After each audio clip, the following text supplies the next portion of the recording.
Programang may malayang opinyon, Ayun. ang hataw sa komentaryo, walang sinisino, ang tamaan siguradong malalatayan sa kanyang gulpid gulat na pagbatikos sa mga tiwali at abusadong nanunungkulang sa pamahalaan. Ang mali laging nilalabanan, ang tama ipinaglalaban. Narito na si Ka Julang Suros sa kanyang programa Batikos, Gulpid, Gulat.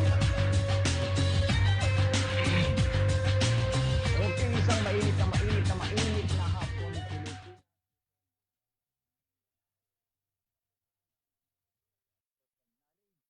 Naririto kami ni Ka Jake Ortiz para magbigay sa inyo ng mga mahalagang issue sa mga napapanahong tag-init. Ka Jake, kamusta ka na? Ito. Inom na inom ng tubig at ihi ng ihi. No? Inuubo pa.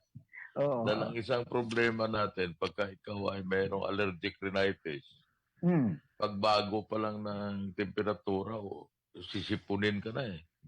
Oo, Ah, tama ka ron. Sinisipon ka na, tapos papasok na yung ubo. Ganyan ang Ubo, may oo. allergic rhinitis eh. Yung hika, Ah, no? Kasabay na yun, yung hika. hika. Oo, yung hika. Oo. Hika na yan. Kasi ang allergic rhinitis, yun na yung umpisa ng hika. Oo. Pag hindi ka maingat yan, yan ay mahuhulog sa hika yan. Kaya kailangan maingat ka eh. Ngayon, ang mainit na panahon, wala tayong magawa dyan. Yan ay kasama ng mundo natin. At hindi yan ay dahil sa climate change. Huwag tayo maniwala dyan sa kalukuhan na yan ng climate change na yan. Bakit man nasabi? One thing is constant in this world, sa pagdating sa Earth, no? Yung pagbabago ng panahon. Oo. Kung maalala natin, may mga panahon ng araw na hindi pa tayo pinapanganak, prehistoric. Hindi ba sinasabi nga na Ice Age? Oo. Yung kumalat yung ice, umabot ng kung saang lugar na maraming namatay na mga hayop dahil masyadong malamig. Kung itong science ng climate change na sinasabi nila, June, natandaan ko ito nung araw, Nung araw, nung 1980s. Ano ang sinasabi ng mga scientist? Sa loob ng 10 taon, magkakaroon ng ice age. Bigit na 10 taon na nilipas eh. Hindi, ng 1980s yun. 80s? Oo. Magkakaroon ang Earth, makakaranas tayo ng unting-unting paglamig. Unting lamig, okay? Oo. Nabago na naman yung prediction nila ng mga scientists. Ano ang sumunod? Ang sinasabi naman nila, global warming, matutunaw daw yung mga ice doon sa Alaska. sa poles kung saan yan, ano? Yun ang sinasabi nila. Sa loob ng 10 taon, yung mabababang lugar, yan ay babahain na, maaapaw ang dagat kasi sa natutunaw ng mga ice. Kayo, taga Maynila kayo. Mababa ang Maynila, umapaw bang dagat? Hindi. Simula ng bata ka, hanggang ngayon, ang level ba ng tubig sa dagat parehas lang? Totoo yun. Di ba? Oo. Dahil alam mo, Kadyo, yung issue ng climate change, malaking negosyo yan. Business pala yan. Pera yan. Oo. Walang yan, no? Ngayon, pag tinignan mo ang history ng mga scientists, yung sinasabi ng carbon dioxide, hanggang ngayon, simula pa noong araw, ang concentration ng carbon dioxide ay hindi nagbabago. 0.02% ng atmosphere natin, carbon dioxide. Hindi nagbabago yan. Yun at yun pa rin. Yun at yun pa rin. Bakit kung sinasabing malaking negosyo, ito ito lang. Mm. Mga bansa nag-declare dahil doon Oo. sa Glasgow Agreement, no? Mm. Yung darating ng 2030, 2040, karamihan ng sasakyan na tumatakbo electric vehicle na. Okay. Issue natin dito, electric vehicle, Okay. di ba? Oo. Oh, kailangan alisin na yung mga gumagamit ng gasolina, Gasolina. gumagamit ng diesel, Crudo. wala na yan. Oo. Pulos tayo electric. Okay? Mm. Oo. Eh di, panibagong teknolohiya, no? Bagong mga kagamitan na naman. Mm. Yung luma mong kotse, naka 19 kupong-kupong na inalagaan mo, hindi na po pwede Papalitan mo yan. na. Oo, papalitan mo na ng di Kasi kuryente. ibaban na yan, kailan di kuryente na gamit mo. So yung pagbabago na ganyan, gagastos ka ngayon. Tapos I-convert gagamit mo ka ngayon. Ko-convert mo ngayon. Oo, conversion. Eh sino kumikita? Sabi ko nga, di ba, Francisco Motors. Oo. Saan siya bumili ng baterya? Saan siya bumili ng motor? Kahalang yung kanilang ginagawa sa Pilipinas. Pero ang mga kagamitan, drivetrain yan, pyesa, ini-import mo yan. Karamihan ng China na ngayon eh. Pinakamurang pyesa, China eh. Oo, China. Oo, ba't ka bibili ng mahal? Maaring may Japan pa rin, maaring sa ibang bansa, no? Pero karamihan ng paggaganyan sa mga electronics ngayon, China ang mura eh. Number one. Di ba Japan dati? Di ba ang Japan ang number one sa electronics? Pero sabi ko nga, yung mga Japanese car companies na yan, naglipatan nga, meron sa Indonesia, meron sa Vietnam, meron sa Thailand. Ang iba dyan, merong partnership doon sa mga kumpanya sa Japan. Sa China. Kaya ngayon, sa mundong ito, yung logistics na sinasabi, maaring ang isang sasakyan, ang makina niya, kunwari, example lang, gawa sa Japan. Ang transmission niya, gawa sa Pilipinas. Ang preno niya, gawa sa China. Ay, chap-chap. Chap-chap. Ganun yun eh. Yung kanyang fuel system gawa sa China dahil may factory si Diesel Kike doon at saka si Bosch sa China. So ganyan ngayon, wala na masasabi na 100% na yan ay Japanese brand, na yan ay gawa sa Japan. Katulad ng mga binibenta sa ating mga sasakyan. Yung Toyota, saan gawa ang mga Avanza na yan? Yung mga Vios na yun. Di ba sa Indonesia? Saan gawa yung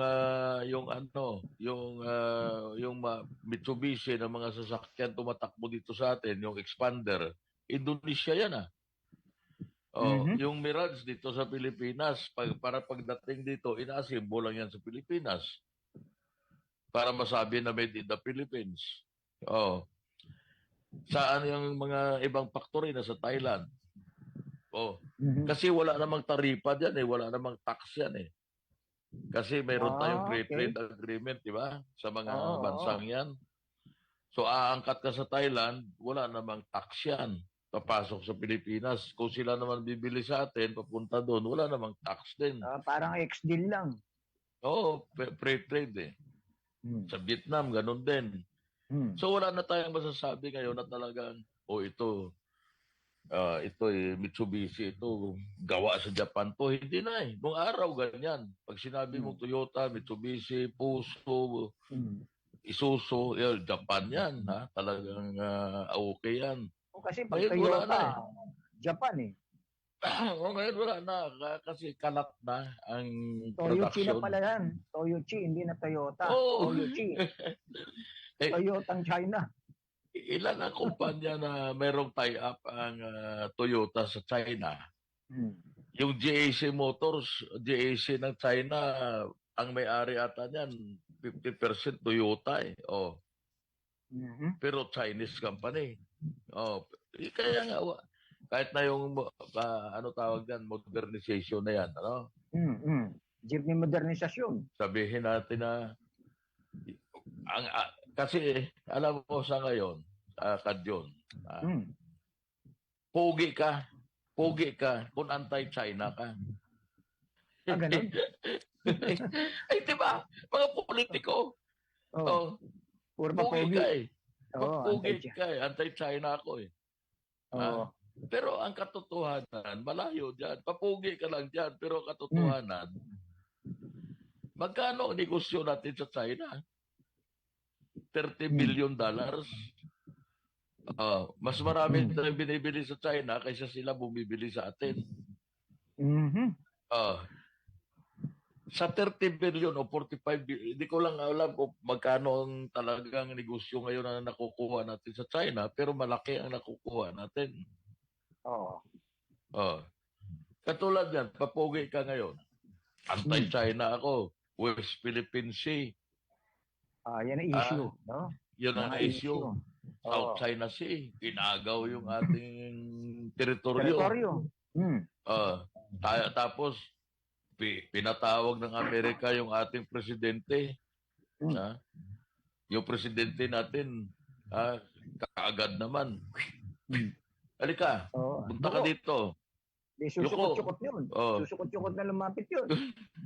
Punta sa Amerika kaagad. Isang sit-sit lang siya ni Biden. Punta ka dito. Kaagad yun. Yes, sir. Punta naman si Bongbong Marcos sa Amerika. Kaagad. Habang kumakain ng dinner si Presidente ng Amerika at yung Premier ng Japan, si Bongbong Marcos, parang aso doon sa labas na nakagano, no? Nag-aantay. Boss, dito ako sa labas. Hindi siya sinama sa state dinner. Hindi rin siya sinama sa speech si itong presidente ng premier ng Japan at saka si Biden nagharap sa media. Silang dalawa lang. Pero kasama sa meeting si Marcos.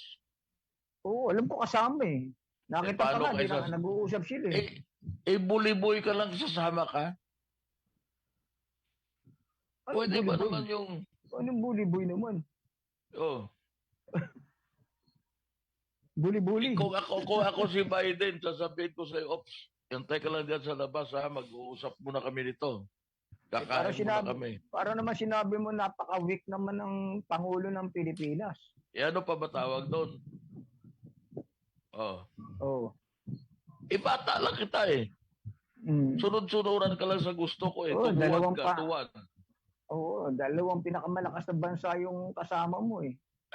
Ikaw, naglalakas-lakasan lang. Yan, na malakas. Powerful eh. Sa history natin, yun pa ang mga bansang sumakop sa Pilipinas at maraming pinatay. Ang tingnan mo history. 1898, nag-umpisa ang Filipino-American War. Ilang daang libo Pilipino namatay. 1941, sinalakay ng Japan ang Pilipinas. World War II. Ilang milyon ang namatay na Pilipino. Pagkatapos, isang sutsot ka lang nung Amerika, takbo ka kaagad. Madaling hawakan si BBM. Isang sutsot lang eh. Pero may laro rin si BBM. Nagtatapang-tapangan lang. Ang laro ka, John, neutral. Huwag kang kumiling kahit kanino. Marunong ka maglaro. Yung naipakinabang ka sa lahat. Hindi naman. Balikan lang natin si Digong para nadidiin natin si BBM. Si Digong, hindi naman shoot-shoot ang inabot nun eh. Sa China eh. Si Digong, iba ang foreign policy niya. Hindi siya nagpadumina. Nakikiusap China, nagpadumina siya. Hindi paano nadumina si Digong ng China? Nakikiusap siya. Yun ang dapat. Nakiusap ka. Ganon eh. Kasi bigyan mo ng halaga ang sarili mo. Pag hindi mo binigyan ng halaga ang sarili mo o ang bansa mo, sunod-sunuran ka lang. Ito Sige, sige. Yung sa Ukraine ngayon, si Zelensky, sunod-sunuran lang sa gusto ng Amerika. Oh. Si Netanyahu ng Israel, Mm. binanatan ang Israel ng Iran nung isang araw, 15. Oo. Tuwang-tuwa sila dahil wala daw na malaking bahagi ng mga drones o lahat ng drones na pabagsak nila. 12 ang nakalusot na missile, 12 o 11 na missile. Ang 5 doon sa isang base militar na gamit ng Amerika, yung Nevatim Air Base sa southern Israel, no? Ang isa Ramon Air Base, ang isa sa Golan Heights, no? Tel Aviv. Okay, tuwang-tuwa sila dahil 300 na lumipad na drone Nilumusot. na pabagsak, wasak lahat, Oo. Ang nakalusot 11 yata, no? 11 na missile. O siyam. Hindi, I'm not sure. Basta konti lang ang nakalusot. Pero itong mensahe. Ang nakalusot na mga missile ng Iran, hindi pa yan ang pinaka-latest nilang missile na top of the line nilang missile. Nakalusot. No? Kasi mayroong bagong technology silang ginamit. Natamaan ang Nevatim Air Base. Ano ang Nevatim Air Base? Yun ang pinaka-moderno na air base ng Amerikano sa buong mundo. Sa buong mundo. Oo.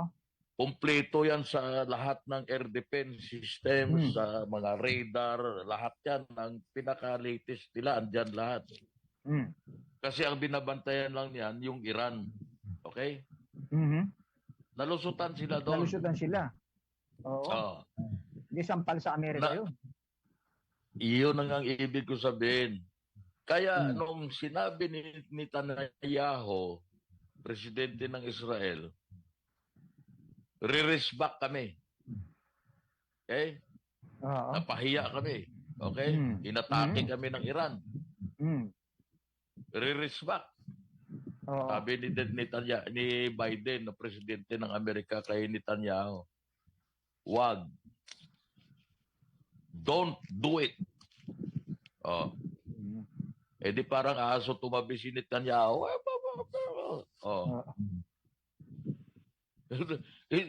Bata, sundin mo ako kung anong sinabi ko sa'yo, sabi ni Biden. Kung aatakihin niyo ang Iran, hindi ako tutulong sa inyo. I will not back you up. Sabi ni Biden, I will not back you up. Para palang namamangka sa dalawang ilog ito si Biden. Hindi, ganito yan eh. Ang rason yan kung bakit ayaw ni Biden na ma-escalate ang gira dyan, na mababanatan ng Israel ang Iran. Kasi pag binanata ng Israel ang Iran at mag-retaliate ang Iran, ito number 1 na rason, mag-retaliate ang Iran, gamitin nila yung mga hypersonic missile nila, mawawasak ang Israel. Okay? Okay. Baka mamaya, si Raulo itong si Netanyahu, ay meron yung nuclear bomb ang Israel, baka gamitin niya laban sa Iran. Okay? Pag pumutok ang nuclear bomb sa Middle East, sira ang presyo ng langis. Baka umabot ng $200 to $300 per barrel.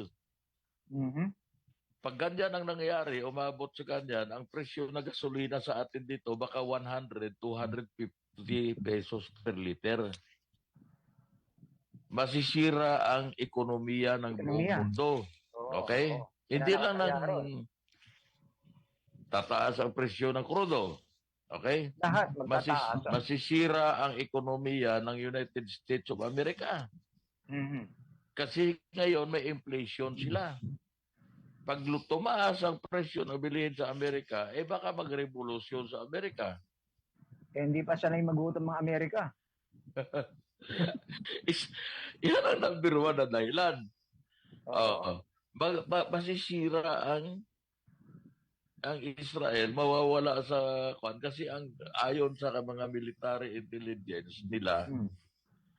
meron daw ang Iran ng mga 3,000 na sophisticated na missile, yung hindi kaya i-intercept ng mga kung ano man yung ginagamit nila diyan na pag-intercept. Hmm. So ganyan ang nangyayari ngayon diyan sa parte na yan ng mundo na ang presidente diyan sa labas matapang pero isang suit lang ng Amerika. Oy, Tumutupi. shit, ha? Oo, tumutupi. Tiklop ka agad. Ganon din yung sa Ukraine, si Zelensky. Sinabihan si Zelensky, hoy, Zelensky. Oo. wag mo bombahin, wag nyo i-missile ang mga refinery na gasolina ng Russia. Okay? So anong dahilan nun? Kasi pag binomba mo yon yung mga refinery ng gasolina, ng diesel, tataas ang presyo ng krudo sa buong mundo. Eh, ang gusto kasi ni Biden, Amerikano, ito yung katotohanan dyan eh. Oh. Ang gusto ng mga Amerikano, Kadyon, na mababa ang presyo ng krudo sa buong mundo. Bakit? Kasi pag mataas ang presyo ng krudo, maraming pera na pumapasok sa kaba ng yaman ng Russia. Yung mayaman ng Russia. Oo, Nakikinabang. Oo. Nakikinabang ang Saudi Arabia, nakikinabang United Arab Emirates. Pag maraming pera yan, hindi mo na kayang kontrolin yan. Yan ang dahilan. Kaya gusto ng Amerika mababa ang presyo para hindi dumaming pera ng Russia. Oh. Sino nakikinabang ngayon sa mga gira na yan? Yan sila, yung mga producer ng langis. Sila yung maraming pera ngayon dahil pag tumaas ang presyo ng langis, hindi naman maaaring hindi bibili ang mga bansa ng langis. Kasi kailangan.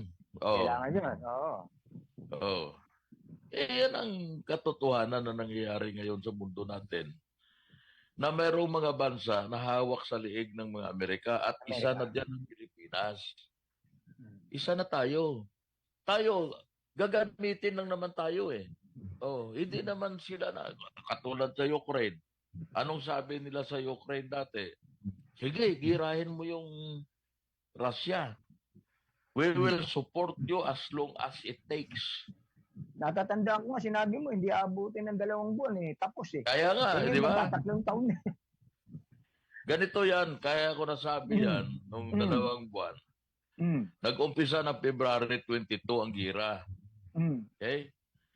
Nung March ng 2022, March 2022, nag-usap sa Turkey ang Ukrainians, si Zelensky, at saka yung mga Russians. Okay. Nag-usap na sila. Ang namagitan yung Turkey, si Erdogan, yung presidente ng Turkey. Nag-usap, sige, tigil putukan. Okay? Ang hiningi ng Ukraine, sabi ng Ukraine, sige, papayag kami sa tigil putukan kung aalis kayo ang mga sundalo nyo, Russian soldiers, alisin ninyo doon sa Kiev. Yung Kiev yun ang capital city ng Russia. Ukraine.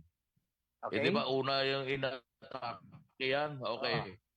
Ang ginawa ng Russia, alisin nyo sa Kiev, alisin nyo sa Kharkov ang mga sundalo. O sige, inalis ng Russia ang kanilang mga sundalo doon. Tinauwi sa Belarus. Dumating ngayon yung Prime Minister ng United Kingdom, Great Britain, si Boris Johnson. Kinausap si Zelensky. Huwag ka pumayag sa ceasefire o treaty o kung ano man. Naalis na ng Russia yung mga sundalo nila, pinauwi na nila. Okay? Hindi huwag kang pumayag. Susuportahan ka namin. Girahin mo ang Russia. Gira kayo. walang nagawa yung si Zelensky. Sundin Zelensky. yung kagustuhan Amerika. ng Amerika at saka Great Britain. That was March 2022. Kaya sinabi ko sa iyo, baka sa susunod na buwan, tapos na ang gira kasi nag-uusap na nga eh. Oo. Ay hindi pumayag. Kasi wala siyang si Zelensky hindi nakatindig sa sarili niya kasi nakadepende siya sa Amerika at saka sa Great Britain, sa NATO. So, pag anong sinabi ng mga yan, sinusunod niya. Ang Russia Ang naman, tagal na, sumunod. no? Hindi nagkaubusan ng tao, no? Ang tagal sumunod, na. Kaya nga, sumunod naman ang Russia doon sa kasunduan, talo sila. Kasi maraming namatay na Russians doon. Umatras pa sila. Hindi na sila nakabalik sa Kiev dahil nilagyan na ngayon ng maraming sundalo yung Kiev. Kaya nga sinasabi ko, sunod-sunuran kasi walang sariling desisyon. Alam nyo, ang nagdedesisyon na dyan sa gihira sa Ukraine, ang Amerikano. Yung mga general, may mga general ng Amerikano na andyan eh. Sila ang nagbibigay ng, ito gagawin natin, ito gagawin natin, ito yung ating gagawin. So, sunod-sunuran lang kasi ang pera nagagaling sa Amerika. Pinag-uusapan ngayon sa Congress ng Amerika, $61 billion yun ang hinihingi ni Zelensky na para ibili ng armas, ibili ng bagong mga bala at kung ano-ano pa. Ayan, pinag-uusapan ngayon yan.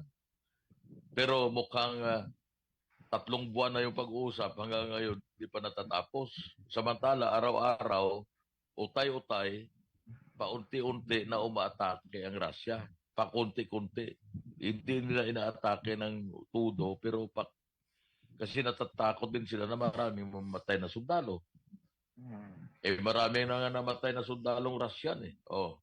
Mahigit na 50,000 namatay na sundalo ng Russia. Ito mo, napakatagal na giyera niya. Ito, mapapangalawan to, itong Israel, tsaka yung ano.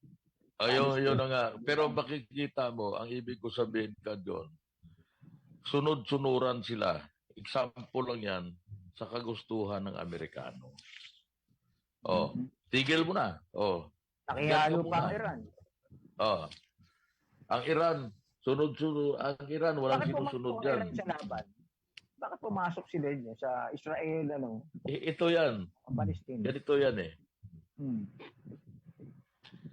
Ang history ng Iran, masyadong yan eh. Sa susunod tatalakayin natin yan. Pero ganito yan. Kung matatandaan natin na ang Iran, ang pinuno diyan dati, yung Shah of Iran, si Reza Pahlavi. Si Reza Pahlavi. Noong 1978, na-oust si Shah of Iran. Napalitan siya ni Khomeini. Tandaan mo si Khomeini. Ayatollah. Nagkaroon nga ang hostage sa embassy ng United States. Doon napahiya ang US. Galit na galit ang US sa Iran. At ang lahat ng American at British companies na kumukuha ng langis sa lupa ng Iran, na sila ang sumisip-sip, sinipa ng Iran yon. Lahat sila. Sinipa yung malalaking kumpanya. Pinalabas ng Iran, kayo nakikinabang sa aming langis eh. Panahon naman, sabi ni Ayatollah Khomeini, kami dapat, ang Iran amin yan. Amin yan. Kaya hanggang ngayon, ganyan ang galit ng Amerika sa Iran sa pangyayari na maraming mga negosyante nila ang nalugi, ang nawalan ng negosyo na malalaking katulad ng Mobil, Shell na yan, Exxon, na siyang dati nagde-develop ng oil field sa Iran, ay sinipa lahat yun. So ganyan na lang ang galit nila ng Amerikano. Ngayon, ang humahawak ng pera ng mundo natin, finance, mga Hudyo. Mga Hudyo. Ano ang religion ng mga Israel? Di ba mga Hudyo 'yon? Oo. Oh, mga Hudyo 'yon. Anong tingin mo sa Israel? Ako dati, may simpati ako sa Israel dahil sabi ko yan eh. Pero makikita mo yung nangyari na pagpatay nila sa mga Palestino. Ang Israel kasi, yun ang Antichrist. Israel. Oo. Doon galing si Jesus Christ eh. Naniwala ba sila kay Kristo? Hmm. Naniwala ba sila kay Kristo? Hindi sila naniwala kay Kristo. Bakit? Kita mo na lang sa Gaza. Okay. Ano yung binububan nila doon, mga Christian churches? Simbahan Katoliko, simbahan ng Orthodox Christian, simbahan ng Protestante, mga moske. Hindi naman lahat ng Palestino Muslim. Marami din ng Kristiyano. Oo. Binumbangan nila yung isa sa pinakaduma na simbahan sa buong mundo. Simbahan ng Katoliko at tayo, no? Wala silang pakialam, basta wasak kayo lahat. Di ba ang turo ng Christian, kung Kristiyano ka, ang turo sa'yo, compassion, mahalin mo kapwa mo. Sila, pati batang maliit, binabaril nila eh. Yun ba, gawain Kristiyano? Di ba kahit ang mga Muslim, andyan na compassionate pa sila? Pwera na lang yung extreme na Islam, mga militante na extremist. Kita mo sa Israel, out of the 32,000 o 33,000 na namatay doon sa Palestine, 70% yan kabataan at mga babae. Oo. Kung ikaw ay compassionate Kristiyano ka, palagay ko hindi mo maano ng konsensya mo na papatay ka ng bata o mga babae. Sila, wala silang pakialam eh. Nakapila na kukuha ng pagkain, pinagbabaril. Di ba masabi kong Antichrist yun? Hindi sila naniwala kay Kristo eh. They don't believe in Jesus Christ. Kaya sabi ko, ano ba naman itong mga Israeli, mga Antichrist nata to? Dahil tayo, sa religion natin, naniwala tayo kay Kristo at ang tinuro ni Kristo sa atin, mahalin ang Diyos at mahalin ang kapwa natin. Pag binaril mo yung kapwa mo, mahal mo ba sumusunod ka ba sa turo ni Kristo? Hindi. Di ba? Yan ang ano dyan eh. Ngayon, balikan natin yung sa atin. Kaya ko sinasabi, isang sutsot lang si Bongbong eh. Bongbong. Yung buntot na gumaganon ka agad eh. Nagsutsot lang. Maglalagay kami dito ng missile. Dumating kahapon ang missile ng Amerika. Nilagay doon sa Northern Luzon. Hindi ko lang alam kung saan dyan ang Idka site sa Northern Luzon. Cagayan siguro. Yung missile na yan, kayang abutin ang China. Yung missile na ng Amerikano. Intermediate ballistic missile yon. Ngayon, kung mayroong missile na ganyan dito sa Pilipinas, palagay mo kaya pag nagira ang Amerika at saka China, hindi gagalawin ng China yung missile na yan dito sa Pilipinas? Kung magpaulan ng missile ngayon ng China dito, sasabihin na ang tinatarget namin yung mga Amerikano lang naman eh. Hindi kaya yung defense territory yung ginawa ng US na naglagay ng missile sa Kaya parting alam mo kung ibang matino ang presidente natin, hindi papayag. Hindi papayag. Bakit? Magnet yun eh. Alam mo, uunahin ng China na titirahin yun. Bakit? Kaya silang abutin eh. Kung yung missile yan, hindi aabot ng China at ang pagtawanan ng China yan, bahala kayo dyan. Pero nilagyan mo ng missile,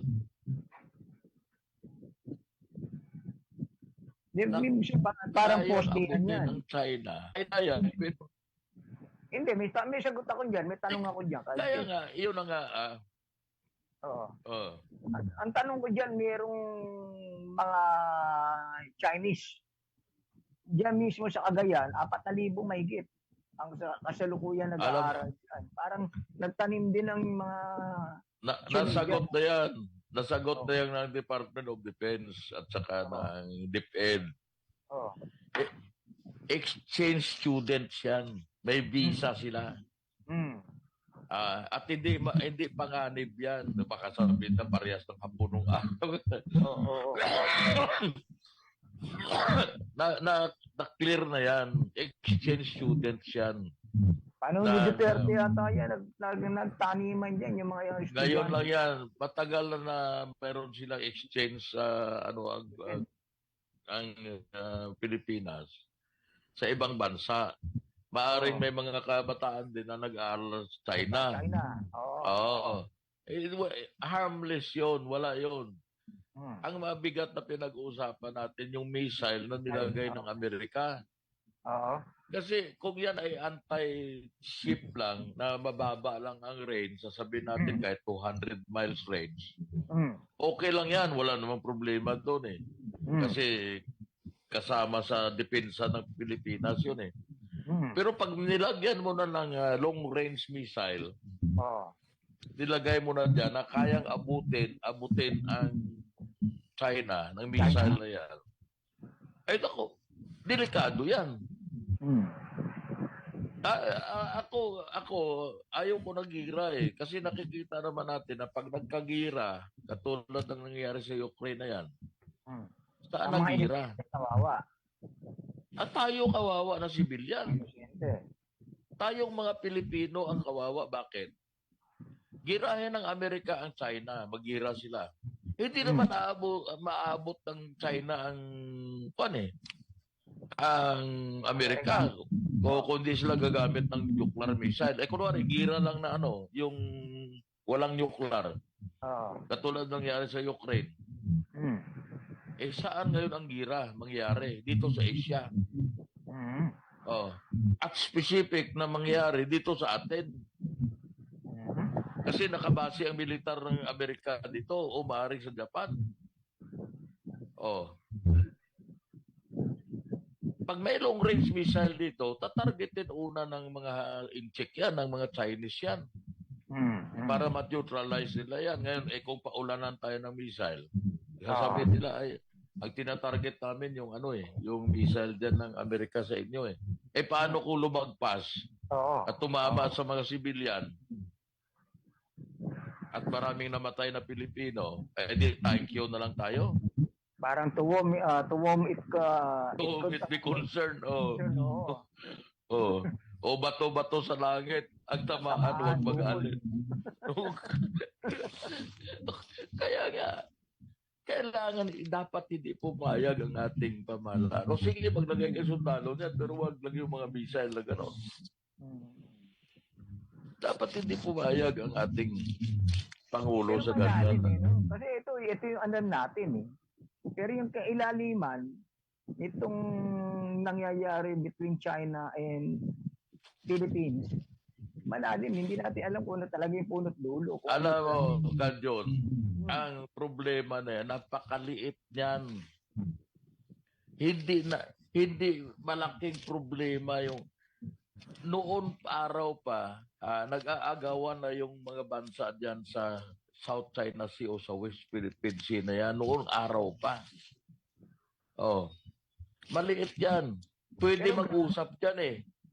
Pwede mag-usap o i-develop natin to. Lahat tayo makinabang.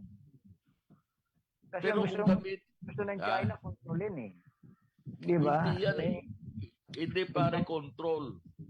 Kasi ang matagal na yan, actually, ang naggumawa ng 11 dash line dyan, siyang kay Sheikh.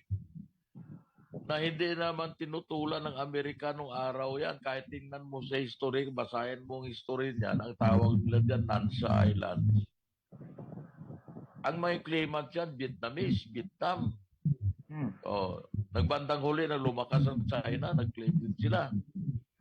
Pero ang ibig ko sabihin, kung wala pang ang UNCLOS, yung United Nations Convention of the Law of the Sea, walang problema kasi walang naka-specify na limit ng exclusive economic zone. Okay? Wala yan. Kasi nung araw, 3 miles lang nga eh. 3 milya lang from your shoreline ng territory mo eh. Kaya lang nung nag-UNCLOS, nagkaroon na ngayon ng mga ganyan na usapin. Pero ang UNCLOS, actually, hindi signatory ang Amerika dyan eh. Ang issue na malaki dyan, Kanyon, ito. Simula pa ng dekada, mga 20 years ago, nagpaplano na ang Amerika kung paano nila makontain ang pag-angat ng ekonomiya ng China. Okay. Oo. Kasi nakikita nila na pag umangat ang ekonomiya ng China at nauusan nila, hindi na nila magagamit na mag-imprinta lang ng dollar. Oo. Kasi sa ngayon, pulos lang sila imprinta ng dollar. Gagawa lang sila ng imprinta ng dollar, wala namang backing ng gold yan o kung ano man. At yan ay pinapagamit sa lahat ng negosyo sa buong mundo, dollar ang ginagamit.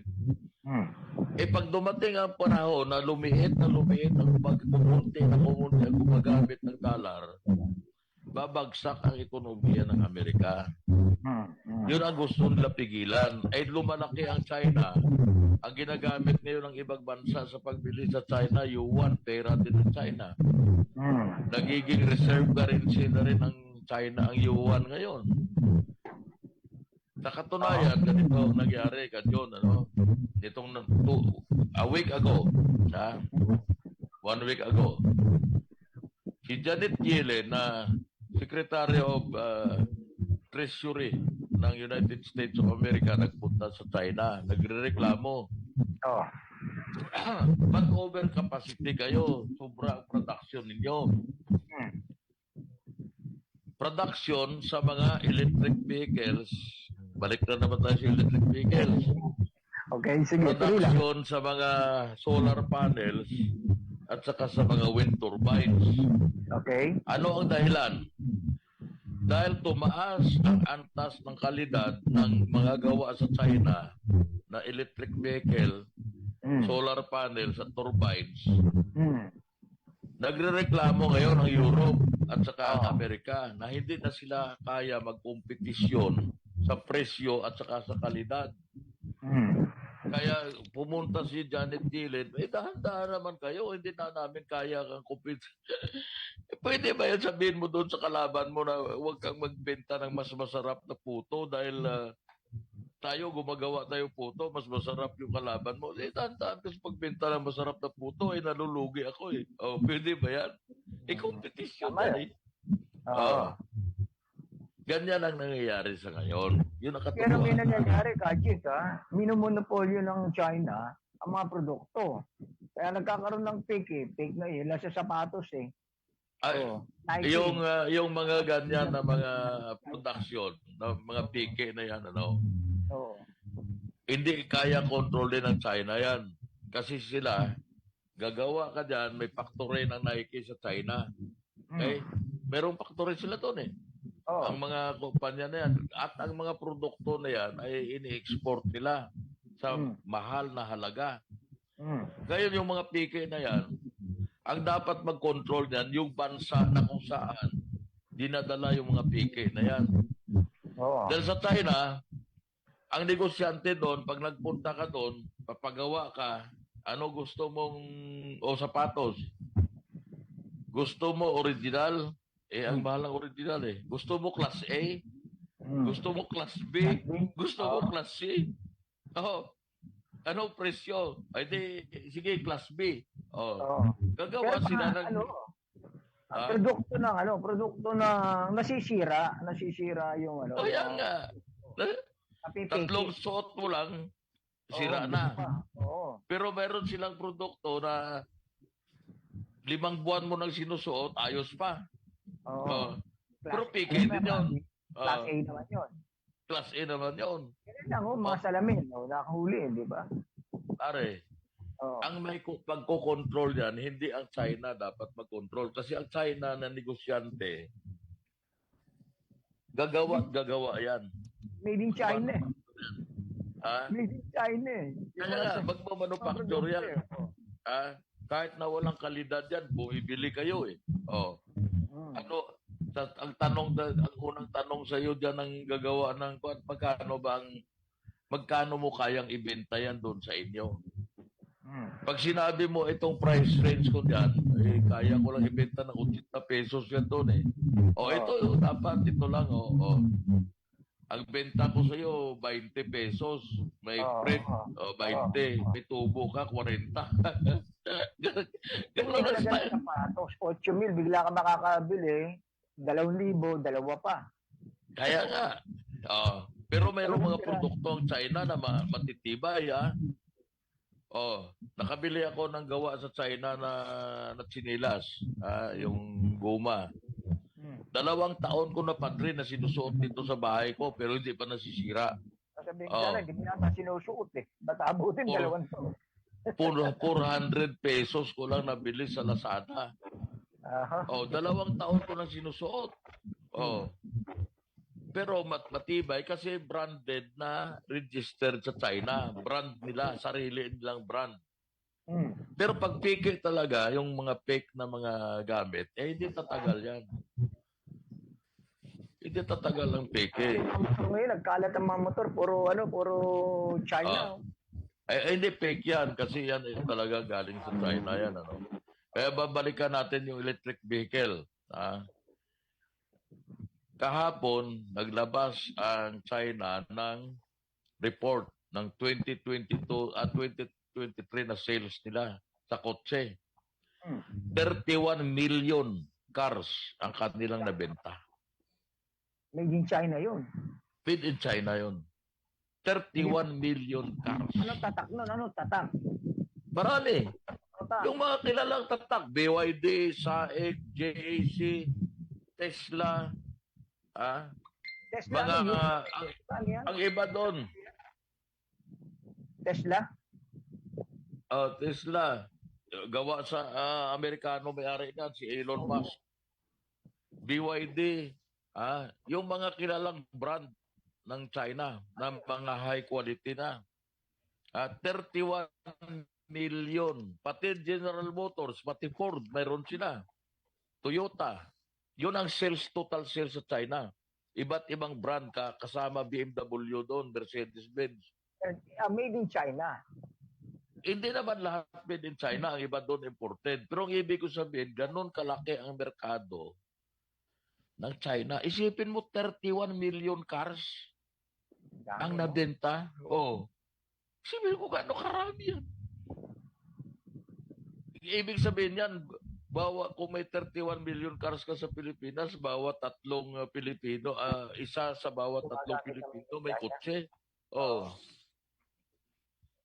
31 million cars.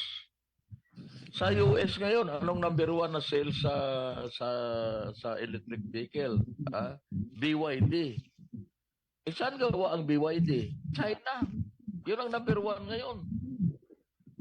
Ngayon, sasabihin dito sa Pilipinas, hindi tayo bibili ng Chinese na gawa na jeepney, jeepney na yan. Baka nakatatak ka ng hino yan o puso yan. Baka gawa sa Vietnam yan o China yan eh. Kasi sinasabi, 2.5 million, 2.6. Dali raw, hindi raw pang matagalan. Marami ako nakausap ng mga operator. Alam mo pare, subjective yung pang matagalan. Kasi pag brand nyo, nasasakyan, katulad yan, yun ang pinapaliwanag ko. Na hindi ko muna yan ay gawa sa China, mahina yan. Lata raw, kasi, lata. Baka ang tinitingnan yung kaha. Yun ngayon ang uso sa ang mga kotse ngayon na bago, wag na nila asahan yung kotse na 1950s. Baka ka pala. Noong 1950s, martilyuhin mo yung kaha, ay hindi na yuyupi. Ay ngayon, masandalan mo lang kahit anong brand ng kotse ngayon. Toyota yan, Mitsubishi, China, o kung ano man, ayuyupi eh. Oo. Iba ang bakal nung araw, iba bakal ngayon. Sa ngayon, ang labanan, palipisan ng bakal pero hindi kinakalawang. Hindi, Yun yung ang China ngayon. araw, lawang eh. Hindi nga araw pwede siya daan sa tubig alat eh. Alam mo pare, daw, kahit anong sasakyan ay hindi pwede idaan sa tubig dagat. Kahit anong sasakyan, pag ginamit mo, tikita mo, pag second hand cars, pag malabon ang nagaling, pulos ka na ako. Yun, kahit Toyota pa yun. Oh. Hindi sira tok-tok na itong si Balbuena ng Manibela. Sira ulo yan. Saka ng piston. Yeah, lahat sila. Kahit kaya nga pagka may mga forum, pag ako nakaharap ng mga yan anong sinasabi ko? Yung nakaano kayo doon sa kasi gusto niyo lang ma-maintain yung inyong control sa mga jeepney operators. Lagay. Kasi kumikita kayo diyan. Oh, dahil kung magkaroon ng consolidation, wala na. Wala nang butaw eh. O ba't ako, kuha na ito? Saka yung prangkisa magiging isa, no? Magiging isa. Wala nang butaw. Yun ang ano dyan, pare. Malalim yan. Ang habol na yan, magkano kinikita ng piston, yung presidente niyan. O yung sa Manibela na yan. Puros may kita yan eh. Kasi may butaw yan. Pagka nag-consolidate na ang prangkisa, lahat kontrolado ng LTFRB, wala na. Ba't ako magbubutaw sa inyo? LTFRB. Meron ng... Oo. Ayun, pare, ganun kalalim yan. Hindi, alam mo, madali magsabi na, sirain yan, ganun yan. Kung wala ka na mga ebidensya, hindi mo sinisiraan yung Francisco. Kasi ang Francisco katulad yan, pare, itong katotohanan sa pag-manufacture. Ilang daan ang magagawa ng Francisco Motors na jeep taon-taon as against sa Hino. Kunwari, Hino. Nagawa sa Vietnam o Indonesia o Puso. Hindi, huwag natin sabihin China. Makina ang gumagawa ng kaha. Pare-parehas lahat. Dito sa atin, Kaya man-mano. gumawa ng 100,000. Dito mano-mano eh. Susukatin. Guntik. Latero pa rin. Gulat. Latero pa rin. Samantala gawa sa China, sabi na mo sa China, bakit ang mga bus companies natin, lahat, made in China ang mga bus nila ngayon? Kinglong, Yultong, Yulong, yun ang mga brand. China Sinotruk. Dahil sa pag-umorder sila sa China ng 2,000, kayang i-deliver sa 3 buwan lang, andyan na yung mga sasakyan. Pag umorder ka dito ng local, 2,000, baka 10 taon na hindi pa na-deliver. Yun ang mass production. Yun ang pare-parehas ang sukat, pare-parehas itsura. Pwede pagpapalitin ang mga pyesa dahil mass production yan eh. Wala pa tayong kapabilidad na ganyan sa Pilipinas kanyon. Wala tayong ganyan. Wala tayo ng mass production capability dahil hindi tayo industrialized country. Wala pa tayong doon sa kanila eh. Country, wala na rin tayo eh. Wala. Wala na eh. Kaya unless it will come to a point in time na industrialized country na tayo na kaya natin lumaban sa mga bansa na katulad ng China sa production, sa manufacturing, manatili tayo kadyo na nag-i-import kay hindi man sa China yan, maaari sa Vietnam, sa Indonesia o sa Thailand. Na nagkatulad ng nangyayari ngayon, yung mga sasakyan natin karamihan tumatakbo dyan, imported naman yan eh. Hindi naman yan ay made in the Philippines. Korea, Japan, Indonesia, Thailand, Vietnam. Ang Vietnam nga may factory na ng kotse. Sarili nila, yung VIN. So yan ay, alam mo, Kadyon, mahal natin ang ating bansa, Pilipinas. At nangangarap tayo na maging maunlad na bansa tayo. Kaya lang ang pagiging maunlad ng isang bansa nakasalalay, una-una sa mga leaders. Pangalawa, sa taong bayan mismo. Kasi, ang leader natin, iba mentalidad eh. kaya, pag-usapan natin na sa susunod na linggo. Pagkat nag-uusapan natin, nasa leader sabi mo, kasi yung mga leader magnanakaw eh, di ba? Yun na nga eh. Yun eh. Ang balita ko yung presidente ngayon natin, mahilig sa pulburon eh. Pulburon ba? Yung isa kaya, siya fentanyl.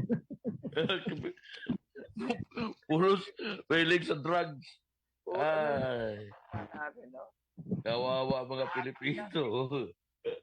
Naging addict eh. Meron din senador, hindi nga addict, kamuti naman ang utak. Ay naku nga, Jake, Christian ng hapon. Si Arby, nakatulog, oh. Ay, sige.